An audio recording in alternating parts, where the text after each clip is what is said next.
Hey, what is up, everybody, ladies and gentlemen? It is Gannon, back here again with another video, and it is late right now, but we're on the YouTube grind, and that means we have to keep that YouTube energy at all hours of the day. It does not matter if it's 1 a.m., 6 a.m., 2 p.m., we have to keep that energy. With that being said, I have a lot of energy right now, even though it is late, because, you know, we're talking about my favorite guy ever, like one of my favorite characters in all of fiction, Zoro, the guy who also has weirdly, like, kind of, his first name's pretty hard to pronounce for me. I don't know if I'm ever doing it right. I love Zoro so much, guys. Sometimes it's a little bit hard for me to make content on Zoro because he's like the second main character. He's the second MC. He probably has the most amount of content in the series behind Luffy. He's got so many different moves, attacks, just so many instances where he's grown as a character and done really cracked, awesome things. So with all that being said, of course, you've been properly warned. There's definitely always going to be a little bit of Zoro wanking, like grapefruiting your man level of wanking when it comes to talking about Zoro.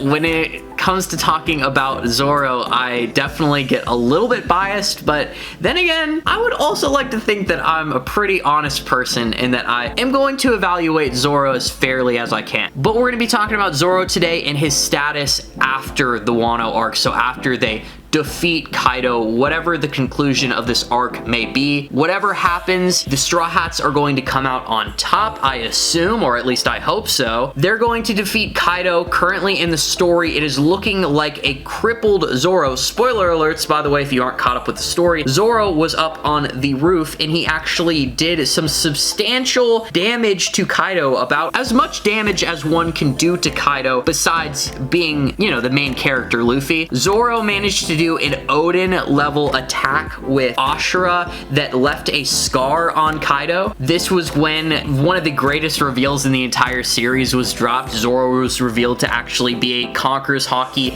user, finally. I mean, we all kind of knew inside, but to see it finally revealed on the pages just warms my soul. It truly does. Zoro is crippled right now after that little fight and altercation and actually carrying everybody on the roof. Like, my boy Zoro did the Foxfire Kinemon style on multiple occasions, blocked multiple giant lethal shots, tanked huge hits, absolutely carried on top. The rest of the pirates, Kid, Law, Killer, would not have been able to do what they were able to do without Zoro's help. Just plain and simple, Zoro carried up on the roof. The most useful, competent character in all of anime, and all of fiction, perhaps. So, I mean, doing all that does take a lot out of you. Zoro is currently crippled. He is in a full body cast like this. He's doing the T-pose. The whole community has been memeing about it for about a month now. And he's going to be taking a miracle drug to jump back into the fray. And you might be thinking, okay, well, Zoro did kind of just, you know, get done fighting probably the strongest pirate alive. What's next after Zoro is reduced to a cast, motionless, probably every bone in his body is broken? What is Zoro gonna do after that? Oh, I don't know. Just take some mink level steroids, hop right back into the fight and deal with a first commander level opponent, which just leads me to believe that if Zoro showed up to the Wano War in 100% prime peak condition and then he showed up to Onigashima, dude, this guy probably would have beat King's ass. So with all that in mind, we're gonna be talking about Zoro's stats, just his well-being, what life is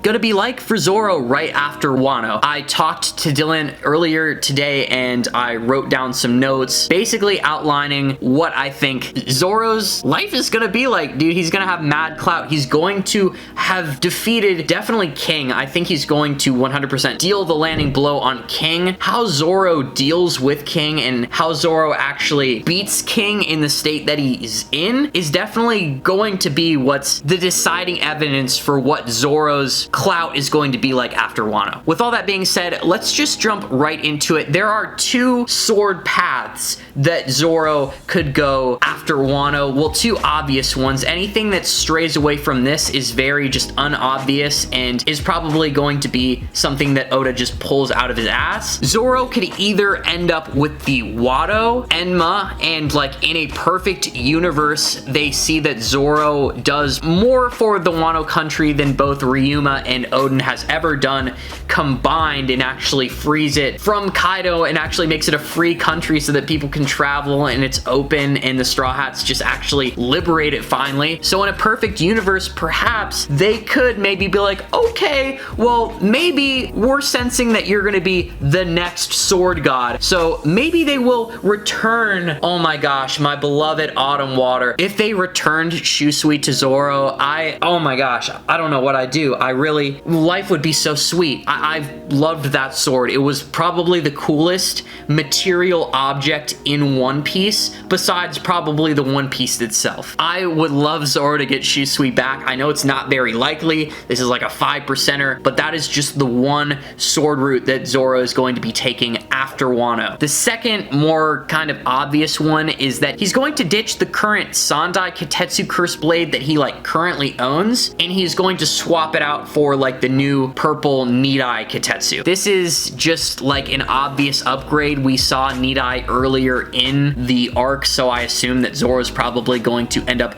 exchanging it for Sandai. And this is a little bit boring to me because this basically implies that Zoro, if he keeps on going along this route that he's taking with his swords, that by the end of series, his third sword is probably going to end up being the Shodai Kitetsu, which I'm perfectly fine with. I mean, he's had a Kitetsu blade since early on in the story, so it would make sense for his third blade to probably be the best of the Kitetsu blades. By the way, I don't know if like this is how the community feels, but I was looking and trying to do some research for this Shodai Kitetsu, seeing if anything popped up in some Viver card that I missed recently, and I found that like the Library of Ohara informational website literally treats the Shodai Kitetsu as the blade that the one Elder Star is carrying, and it probably is. The hilt, everything about it is the exact same, and it is probably totally the Shodai Kitetsu, but I mean, it hasn't been confirmed yet, and Library of Ohara is literally acting like it's confirmed, which kind of confused me. So that's the second direction that Zoro can go with his swords. He's either going to end up possibly with like Shusui being returned, and that is my ideal universe, or he's just going to end up getting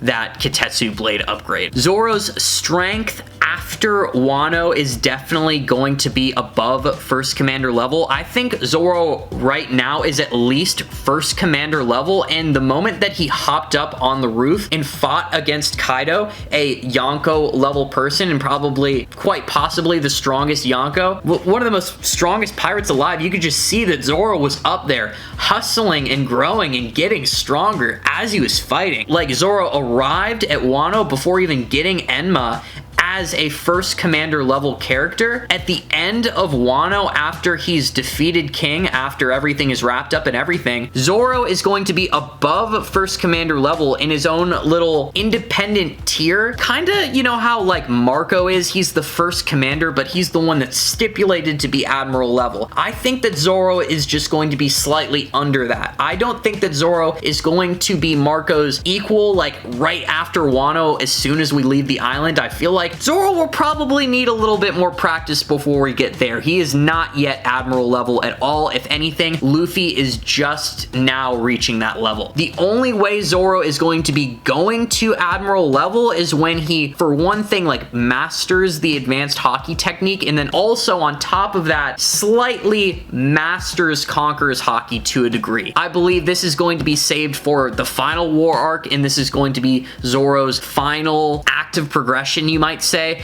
and then the only thing Zoro has left to do after that would be turning his swords into black blades. So Zoro's going to be in his own little strength tier above first commander, but not at the admiral slash Marco level. I'm saying this because Marco is an absolute animal. Marco right now, his kicks are insane. Like, they're just so beautifully illustrated. This dude's pow, pow, pow, pow, pow. These kicks are insane. He is sending a first commander and a second commander character flying. Some of the strongest commanders in the series. He is just juggling them and kicking them around and sending them flying. And then also, I know he wasn't doing like huge significant damage to the admirals at Marineford, but he was almost doing something similar. Like, he was juggling the admirals to a degree. I just don't think Zoro after Wano as he's leaving the island, I know he's going to be above first commander level. I know he's going to be insanely strong, and he's going to have just cracked ability to cut whatever he wants in half, but I don't think he's going to be juggling multiple Yonko commanders like that. Like, I feel like that's a feat that's going to be saved for a character like Marco for a little bit longer. Like, I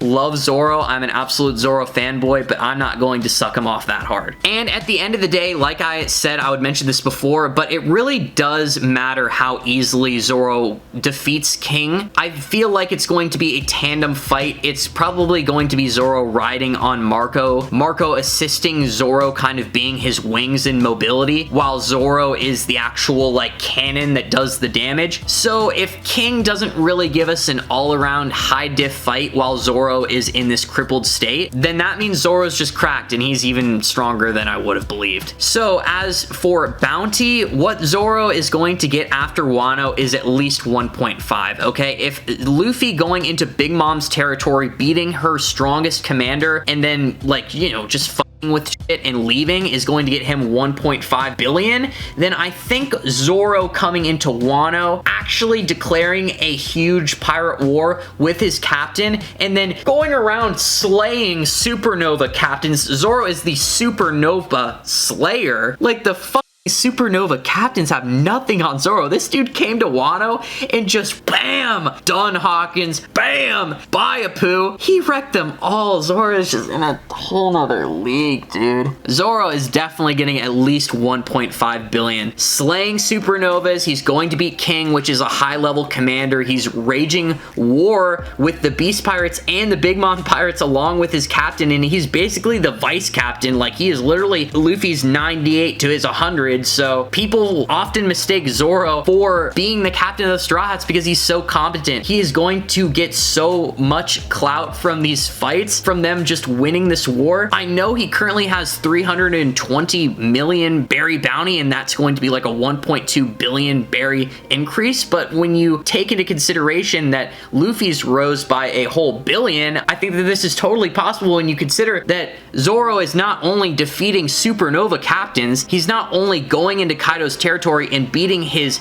most trusted and best commander, but Zoro also fought Kaido himself and landed an Odin level scar. Prior to Zoro doing that, Odin was the only person to leave a significant scar on Kaido, the only person. So now Zoro has just left a little bit of history on Kaido's chest, and since the Marys are around watching all of this, I believe that the Straw Hats are going to get credited with everything that's happening in Wano. Basically, the quick rundown. I really wanted to make a video on my boy Zoro because, like I said, sometimes it intimidates me. There is a lot of information on Zoro, and I really don't want to get anything wrong because he's a character that I care about a lot. But if he is a character that I care about a lot, all the more reason to share my love with him with you guys. But what do you think? Did I correctly assess what Zoro is going to be like after Wano? I believe right now we are looking for Zoro to just awaken his Conqueror's Haki. He is going to get some mastery of advanced Haki. He's going to get mastery of Enma, and he is going to be clearly above first commander level, right under that admiral level tier. You know, Luffy's definitely there. Like, he's fighting and definitely competing